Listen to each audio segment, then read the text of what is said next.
This is Arleton LaPierre. I am interviewing Hazel Giles in her home, which was her parents' home. The date is February 18th, 1987.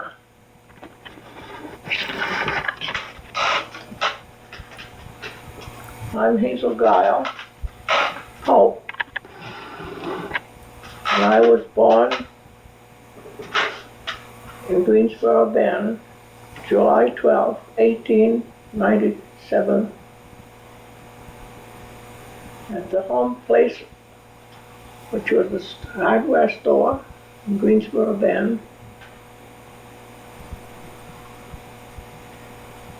My parents were Mr. and Mrs. James Poe.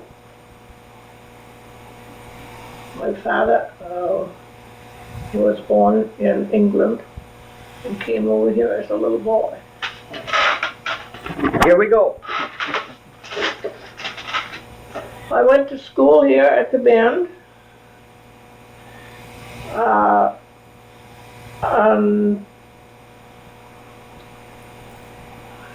until I was just a young girl, and then I went to Baton to school with Helen and Edith McFarland, my cousins. And there I studied in the grades and I went there 1 year.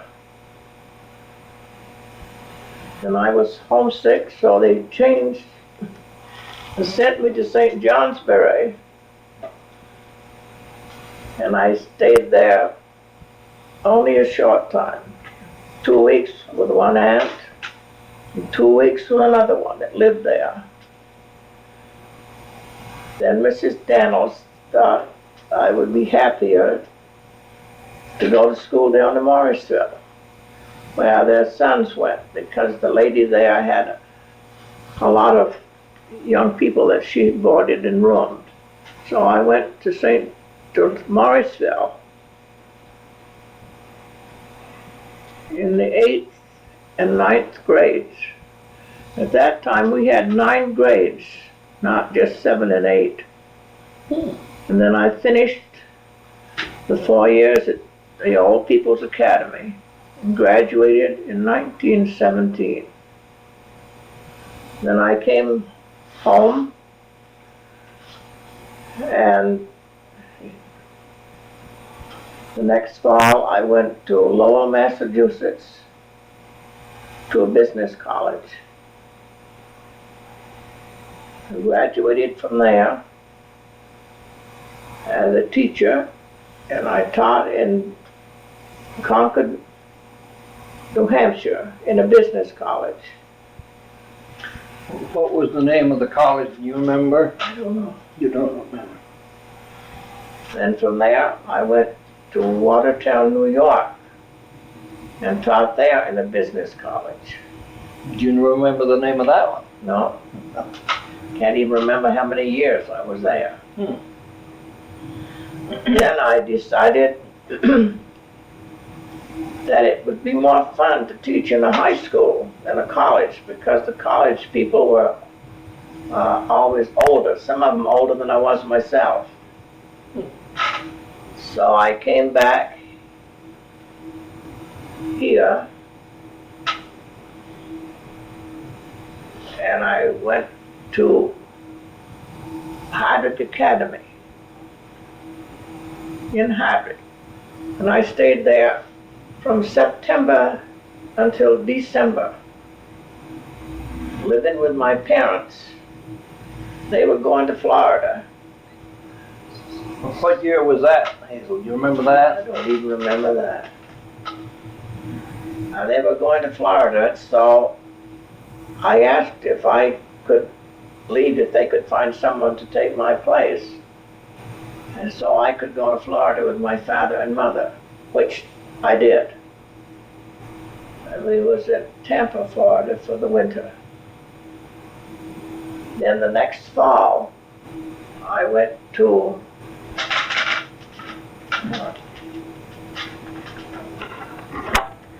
In the next fall, I went to Lebanon, New Hampshire.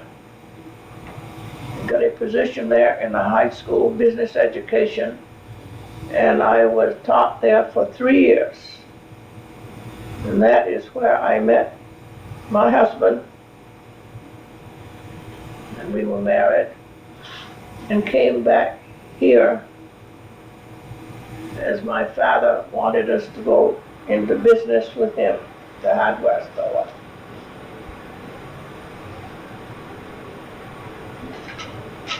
Consequently, we worked with the store with them. They moved across the street into the house where my grandfather and grandmother lived, and we lived upstairs over the store. And my son, Graydon, was born there. And we stayed there many years. And then you were speaking about the running the store and doing the tinsmithing work. Mm-hmm. That's on there, isn't it? It's on now. We want to get that now. You want to get it now? Yeah. Well, we run the store.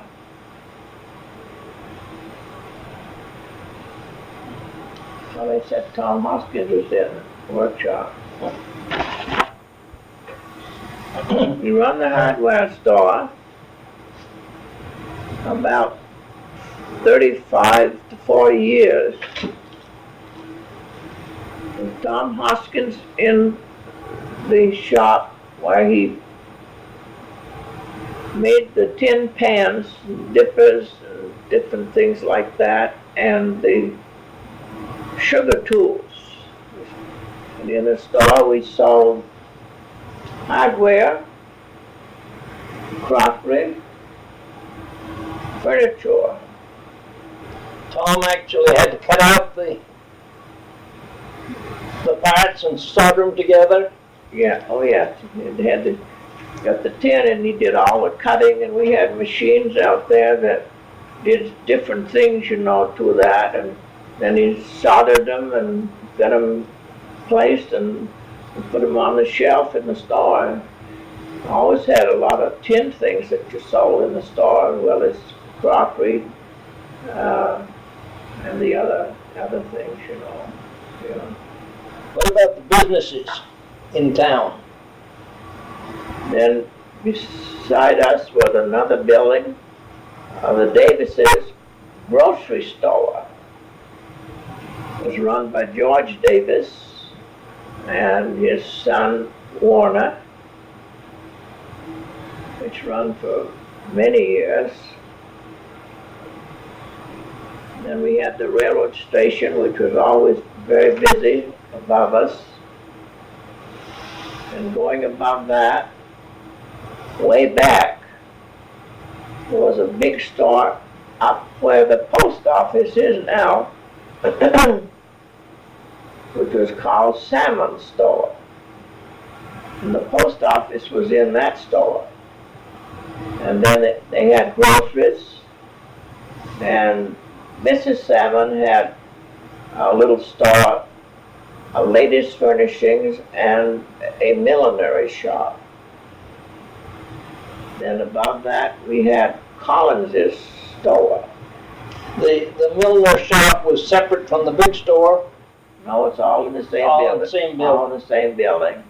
Post office on the right, the groceries there, right where that is, and then the left-hand side was the ladies' clothing and different things like that, and in the back was a millinery shop where people made their own hats.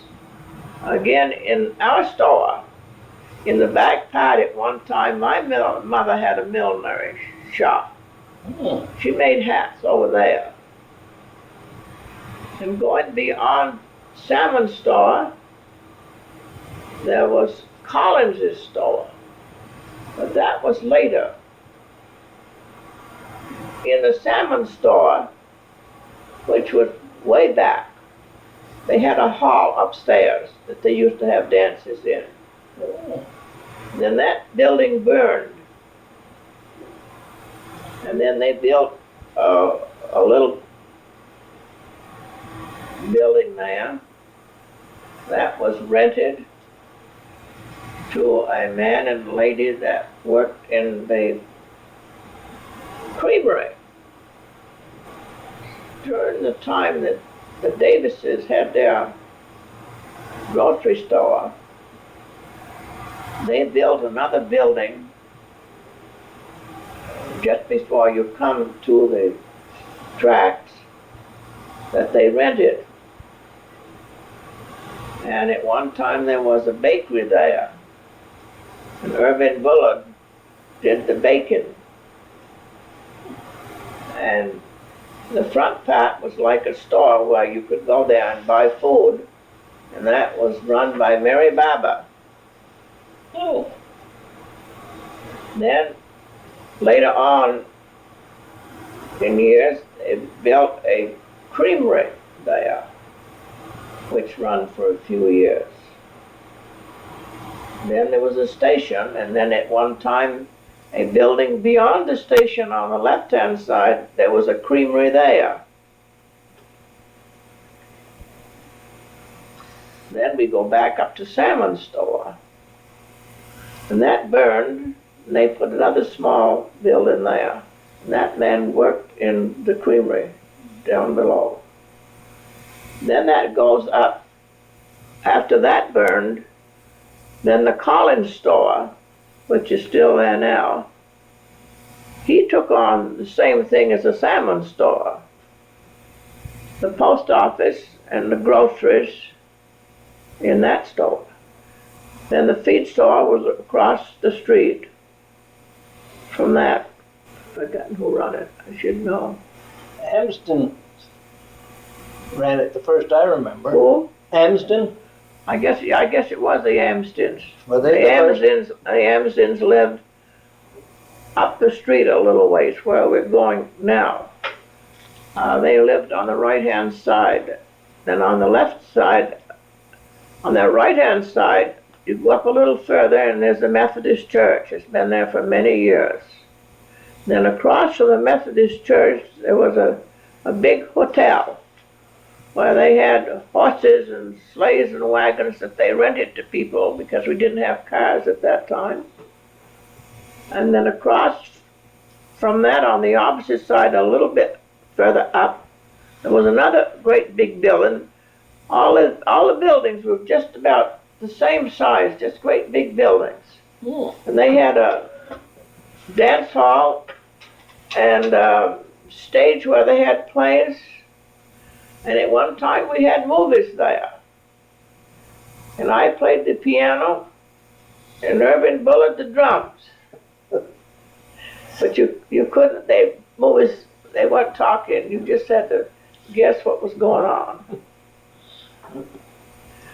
And there was a nice dining room downstairs where they had suppers and different things, different meetings in there. And then they had a place where they repaired leather harnesses and things for horses because everybody had horses. Regular harness shop. And then across was the mill, a small one, not like we've got now. They had a little mill there. Just that's it. There was the blacksmith shop. I forget the blacksmith shop on that left-hand side, just above the feed store. You probably didn't spend much time there the way the men did. No, the blacksmith shop, that's right. Of course, they had to have that because they had horses. Yeah. They had a lot of horses and sleighs. How many people in town kept cows at that time? Were there many? Kept cows? Yeah. I know some people did. I don't know. I haven't the least idea. I wondered if there were many. I know Will McDonald kept cows, and Yeah? I wondered if there were many others. I don't know. Don't remember where we got the milk. See, now the house down below there, the house down below the Pope store was a lawyer that lived there. So they could have, but they might have had cows. Charlie Sternberg lived in the house down below. After they built the new school down here, Charlie Sternberg lived down there. I don't know whether they had cows or not. Can't seem to think, but some of them must have. I don't remember. You spoke about the different trains coming through. The trains, there was many trains a day. There was 4 that carried passengers. One down in the morning, around 8, from St. Johnsbury down, and that came back around 11 at noon. Then we had one that went down about that time and came back at night. Oh, you went to St. Johnsbury on the 11 o'clock one, and you could come back on the 5 o'clock one. Oh. So one went back down at 5, and then another one would come back up in the evening at 8 o'clock. So you had 2 going down and 2 coming back, so you could go to those towns and shop and get back home. You know, you could go either direction then. In either direction. And then, of course, freight trains, a lot of freight trains in between. And everybody that, all the stores, of course, had freight. And they had to go to the station to get the freight themselves. And the station was run by Morris Hoyt, which lived down here below our store. That big hall that you spoke of across from the old hotel, was that about where Smith's store is now? The hall, what? The big hall that was across from the hotel, where was that located? It's where Smith's store is now. About where Smith's store is now? Yeah, where Smith's store is now. I'll have to look up some pictures. I got some pictures of it. Yeah, that's where they had, that's where I played to the movies. That's where they had movies. I played up there at the movies. Yeah. Did they have any amateur plays? You spoke about dances.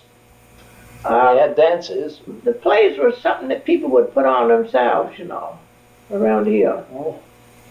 For a certain organization or something like that. Mm-hmm. Of course, they had different organizations and things like that. And they'd have meetings there in that dining room and things like that. They used it at a place to use for things like that. Mm-hmm.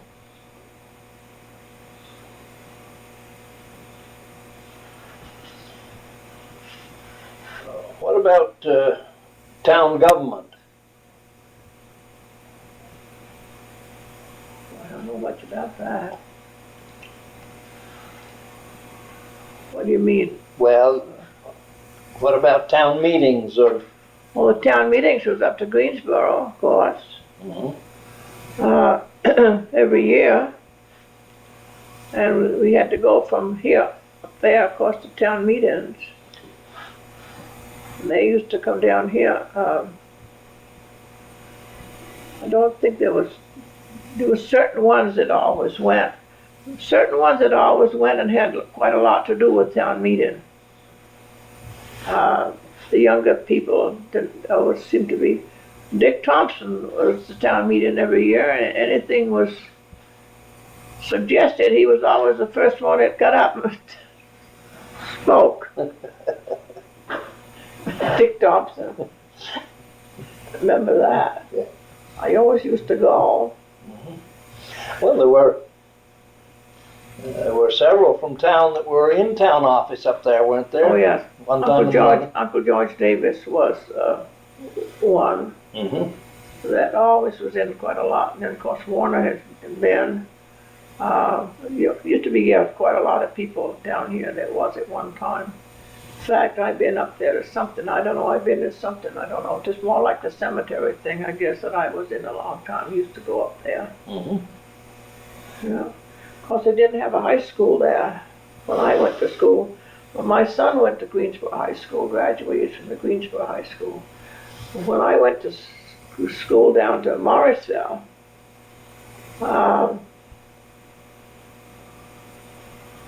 Because there was no high school in Greensboro. And Mr. Willie, what was his name? Used to run the store. Well, Bert or Robert? Robert Willie. Went to high school down to People's Academy the same time I did. Oh, Yeah, he was going down there because they didn't have any high school at Greensboro. Remember that.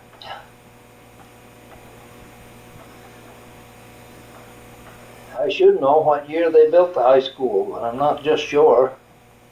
No, I'm not sure.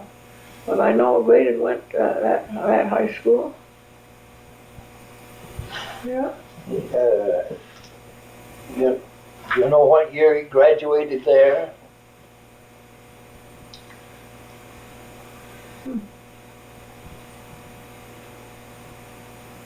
No, can't remember. Isn't that awful?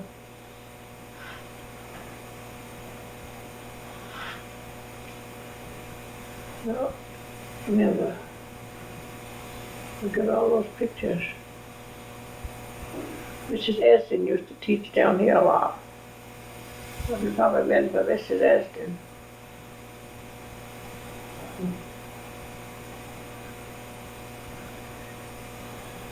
No, I don't remember what year he graduated. Or who he graduated with. Somewhere along, he went to school with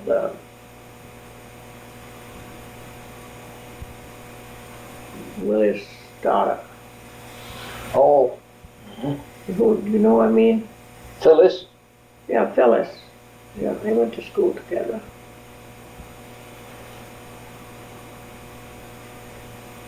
I know, Madeline Gebbe's husband was a junior and Graydon was a senior. Oh, Gebbe's. I do know that. I know Lewis was going to school. Because I got his picture and some other. Lewis Hill was going to school at the same time as Graydon was going to school. that should have been about the early 40s then, shouldn't it? Early 40s. That's why I can't think.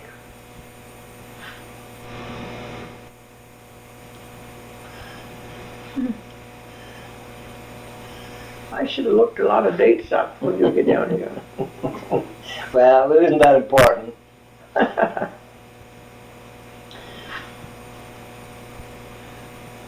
You were talking about the businesses in town. There must have been quite a lot of cattle dealing around here, wasn't there? Cattle? Yes. I think they had did they have a stockyard or a loading pen or something down the track at one time? Probably it was on that side track that goes up back of those, where that potato house was. Used to be a potato house over there, you know? Mm-hmm. Somebody up to Greensboro has the use of that now. Warren Hill, isn't it? Warren Hill. Warren Hill has that now. They used to be potato houses. Well, of course, another thing we had, I mentioned it once about the mill way up. Mm-hmm. And our trains used to go up by that back of the feed store and way up so to get lumber, you see, to bring down.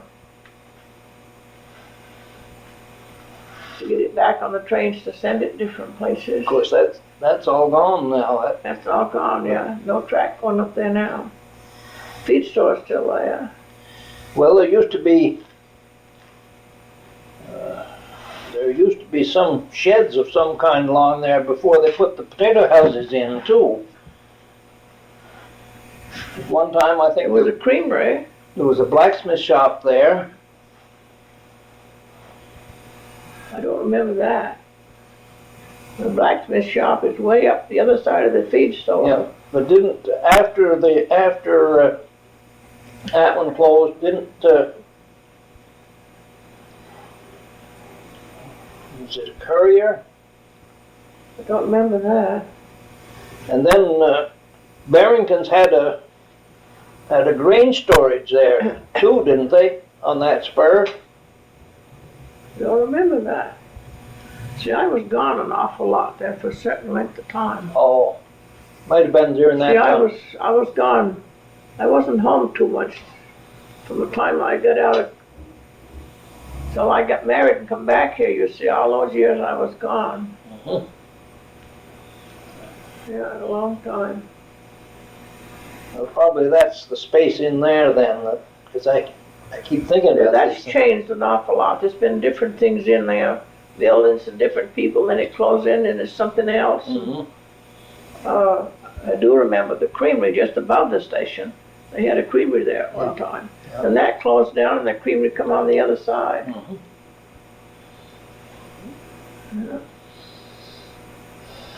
Yeah. Then everybody got automobiles. Yeah, what about the first automobiles in town? What about them? Yeah. Well, those three those are the first ones that I remembered. And then people begun to have cars, you know.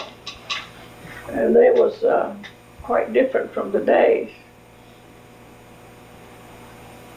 You could get into the seats, but there was no door. There was no door on the front ones. There'd be a door where you'd get in the back seat, but there wouldn't be any door on the front. Oh. I've got a picture of my first car. It looks all out of style the way they have them now. I imagine so. Huh? I imagine they do. Yeah. What can you tell us about the train wreck, Hazel? The train wreck happened May 5th, 1944. Morris White was the station agent, and there was the freight train that had just come into town from St. Johnsbury. And he released it for some reason. I don't know why, by mistake. And he just released the train to go when he realized there was a train coming up from below. And he started to run down the track to try to stop the train, but he couldn't make it. Consequently, they come head on, about halfway between here and East Hadrick. And the engineer of the engine going from here down was killed. It was a terrible accident. Did it take quite a while to clean it up? Yes, it must have. It must have taken, I don't remember that. It must have taken quite a long time. The engines, of course, were both ruined. I don't know what it did to too many of the other cars.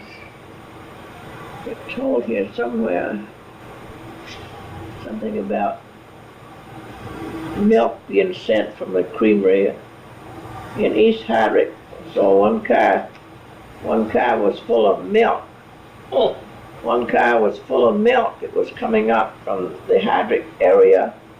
And of course, it broke those cans, and the ditch was full of milk. I don't know how long it took to clean it up, but it was a terrible thing. See the milk in the ditch? Oh, yes. See the white in the back, there's condensed milk that was out of just the car on number 38. It was a pretty busy station there at one time anyway, wasn't it? Yes, it was a very busy station. And this was a place between larger towns. And we had a large coal shed on the one side of the station where all the engines had to be loaded with coal.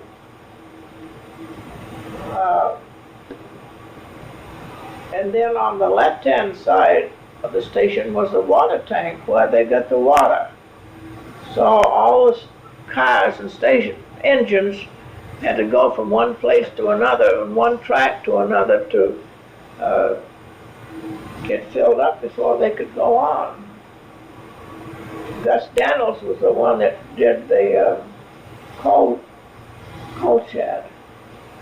And then after trains was running differently, the coal shed was torn down and the tank was taken down too.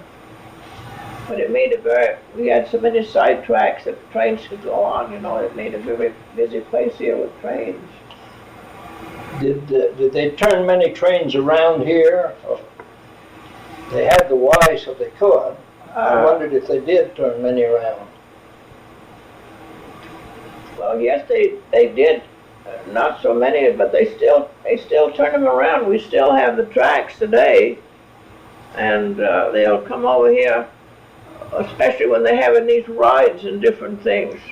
And they will come here so far, and then they'll go over on another track, and the engine will back, you know, and they turn the engines around so they can go back home. They do that even now. Our station is still there, but not being used for anything. And it should be. Yeah, it should be. It should be something done about it and used it for something. It's a nice building. We try to keep the towns just had to put a new window in because you know how when things are closed up, kids will break windows. And they broke the window, so we just had new glass put in. The train. This town has changed a lot. It has changed a lot. And then, of course, everybody from the village came down to go on. They used to come down. I've forgotten that man's name. He used to come down every day to bring people down to the train and take people from the train back up to Greensboro. Sam Ladd? Sam Ladd. Didn't they used to have to come down and didn't the postmaster used to have to come down and get his mail from the train? I don't know.